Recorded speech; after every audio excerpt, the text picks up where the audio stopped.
With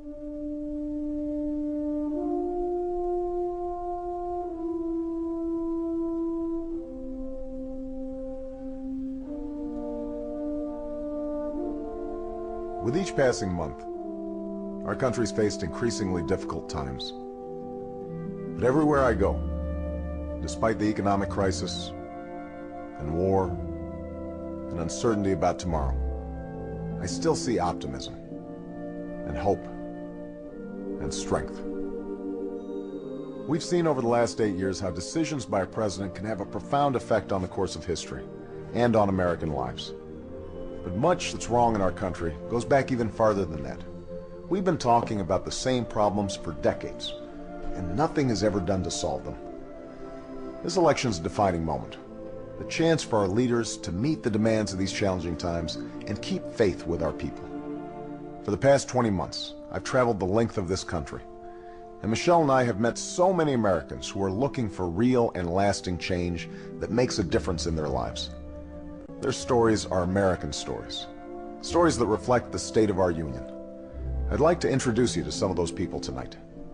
I'll also lay out in specific detail what I'll do as president to restore the long-term health of our economy and our middle class, and how I'll make the decisions to get us there. What struck me most about these stories you'll see tonight is not just the challenges these Americans face, but also their resolve to change this country.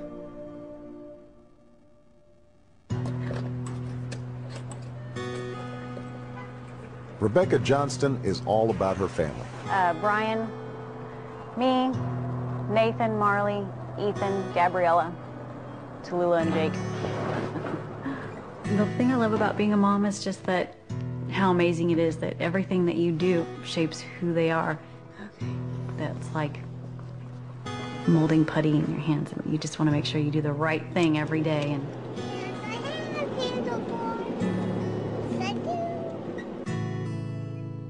10 years ago, she bought a house outside the city so she could send her children to good schools. Now, with rising costs, it's getting tight.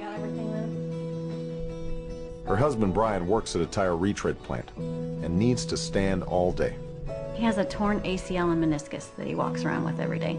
He was going to have the surgery in June, but we couldn't really afford for him to get the disability pay. And so they put off the operation to take care of other things. This is where our snacks would go. Gabriella, and then Nathan, and then my husband and I, and my daughter, and Ethan, my son. If they know that this is it for them for the whole week, then they will make it last longer.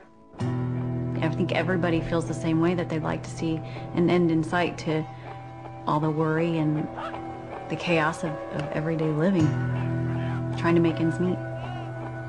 Okay, how much are we bringing in this week? How much is the car payment? Hold him, Ethan, hold him! When roughly can we pay this bill?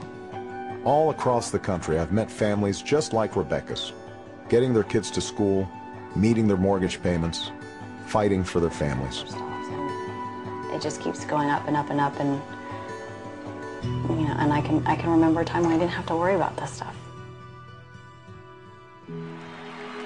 We measure the strength of our economy not by the number of billionaires we have or the profits of the Fortune 500, but by whether someone with a good idea can take a risk and start a new business, or whether the waitress who lives on tips can take a day off and look after a sick kid without losing her job. An economy that honors the dignity of work. Earlier this year, we already knew our country was in trouble. Home foreclosures, lost jobs, high gas prices. We were running a record deficit, and our national debt had never been higher. But then, a little over a month ago, the bottom fell out.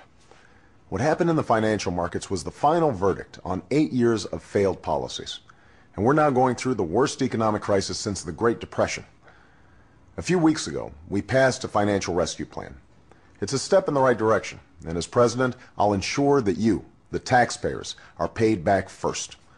But we also need a rescue plan for the middle class, starting with what we can do right now that will have an immediate effect. As president, here's what I'll do. Cut taxes for every working family making less than $200,000 a year.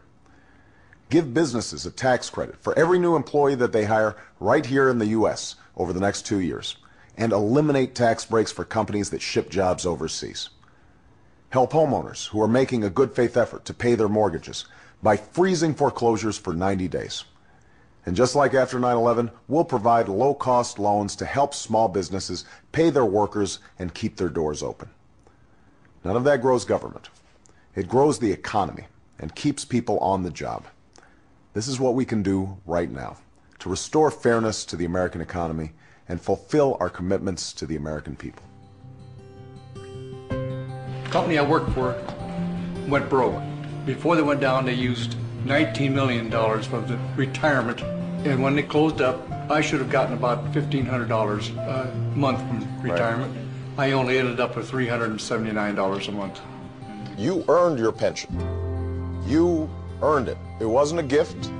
You gave up wages so that money could be set aside for your retirement. Time and time again, what we're seeing is companies who owe their workers retirements, pensions, shedding those obligations. When you make a commitment to workers at a company, those aren't idle promises. Those are promises that should have the force of law. Thank you. Americans, they don't expect government to solve all their problems.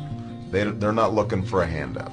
If they're able and willing to work, they should be able to find a job that pays a living wage. They should be able to retire with some dignity and some respect. Think of this. Barack Obama is going to be a Democrat in the presidency who actually cuts taxes.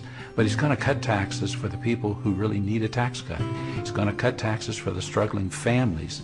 And he's going to do that while holding accountable those companies that take advantage of tax breaks in order to send jobs offshore and to other countries.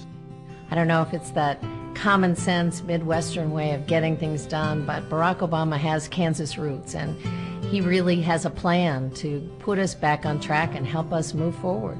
The challenges before us now are big. What we need are big solutions and big thinking. And Barack Obama is a problem solver who thinks big. It's a once-in-a-generation kind of leadership, and that's what Barack is offering us.